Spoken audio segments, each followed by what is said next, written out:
Denny Hamlin did not just win at Michigan. He did something in the final 38 laps that nobody in the garage has fully explained yet. There was one specific moment, one decision, that the rest of the field completely missed, and once you see it, you will never watch a Michigan race the same way again. Let's go back to before the race even started. During pre-race inspection at Michigan International Speedway, NASCAR officials found unapproved adjustments on Hamlin's number 11 Toyota. That is not a minor violation. In Cup Series racing, unapproved adjustments mean the team tried to change something on the car that was not cleared before the race. NASCAR does not let that slide. The response was immediate and harsh. Hamlin was sent to the rear of the starting grid, dead last, before a single lap had been run. Now think about what that penalty actually means at a track like Michigan. Michigan International Speedway is a 2-mile superspeedway. Cars run above 180 miles per hour. At those speeds and on that kind of track, where you start matters enormously. Track position shapes the entire race. Teams spend full race weeks fine-tuning their setups just to gain a small advantage at the front of the field. The draft matters. The lane you choose matters. How clean your entry is into each corner matters.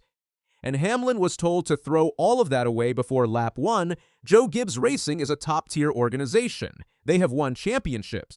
They have the resources to build a fast car. But even the best car in the garage loses something when it has to spend the first 50 laps of a Michigan race trying to get back to where it should have started.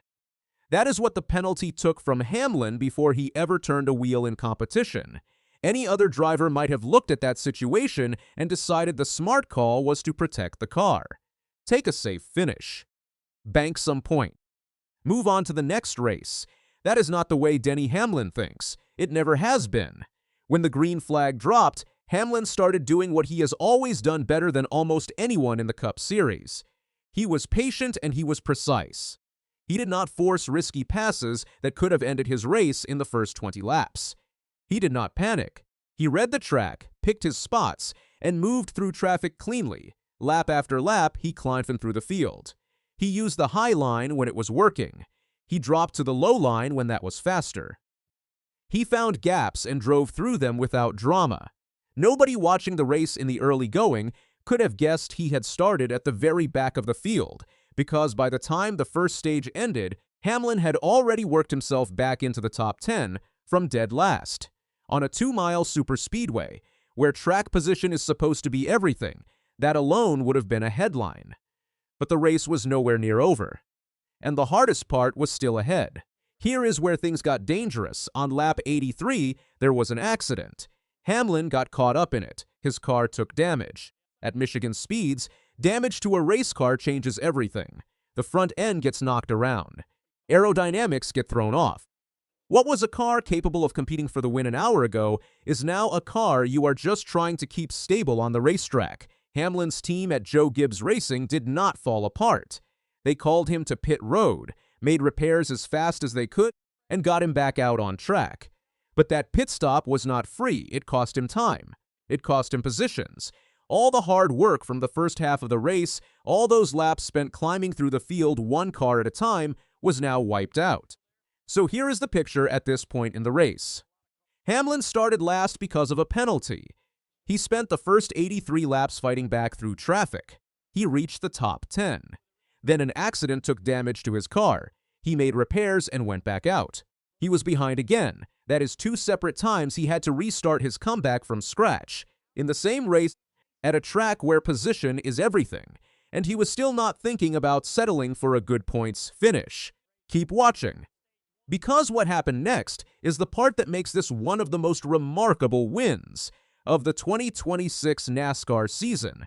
With 38 laps remaining in the FireKeepers Casino 400, Denny Hamlin moved to the front of the field, not second place, not third, the lead. He took it clean, he held it, and nobody could do a thing about it. The gap between Hamlin and second place did not just hold, it grew. Lap by lap, his lead got bigger. By the time the white flag came out, the race was over. When the checkered flag fell, Hamlin had won by more than 11 seconds at a 2-mile superspeedway. After starting dead last, after surviving a crash and losing positions twice in the same race, more than 11 seconds. At Michigan, that number matters. An 11-second margin at a superspeedway is not a close finish that got away from the runner-up. That is a driver who was operating at a completely different level from everyone else on the track. That kind of gap only happens when the driver is locked in, the car is working perfectly, the pit strategy is clicking, and the other team simply cannot answer. That is what Denny Hamlin gave his team on Sunday. An 11-second answer to everyone who questioned whether he could still perform at that level.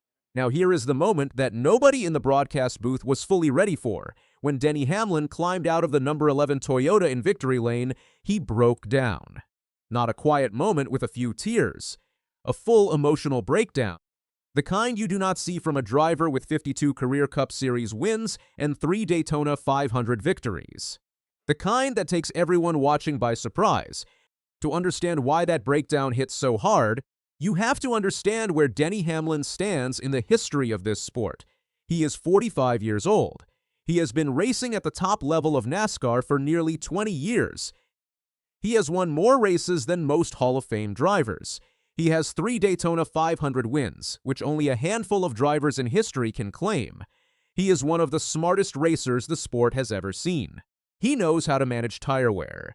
He knows how to read a race. He knows when to push and when to save the car. And in all of those years, the one thing that has stayed out of reach is a Cup Series championship. The Hall of Fame has not called. Critics have spent years looking at his playoff history and saying he cannot close when the pressure is highest. Every time Hamlin wins during the regular season, there is a group of people waiting to point at his postseason record.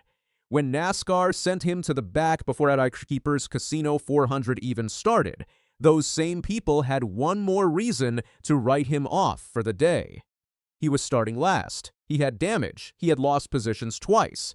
The easy narrative was already writing itself. Instead, he won by 11 seconds. That breakdown in victory lane was not weakness. That was nearly 20 years of hard work, criticism, near misses, and proving people wrong, coming out all at once in the place where it hurt the most and meant the most at the same time. Now here is where the story gets even bigger. This was Hamlin's 3rd win of the 2026 NASCAR season, 3 wins. Back-to-back wins at the same Cup Series track is rare in any era.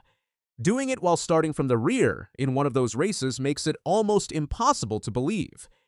Remember what we told you at the very beginning of this video. Denny Hamlin started dead last. He got penalized before the race. He survived a lap 83 accident. He lost his positions twice, and he still won by more than 11 seconds and broke down in victory lane when it was over. The championship window is narrowing on paper. On track, this version of Denny Hamlin looks anything but finished. The rest of the field saw what happened at Michigan.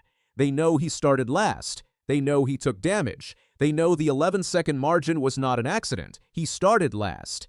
He won by 11 seconds. He broke down in victory lane because even Denny Hamlin felt the weight of what he had just done. And if you still think this man is slowing down, Michigan just made you look wrong.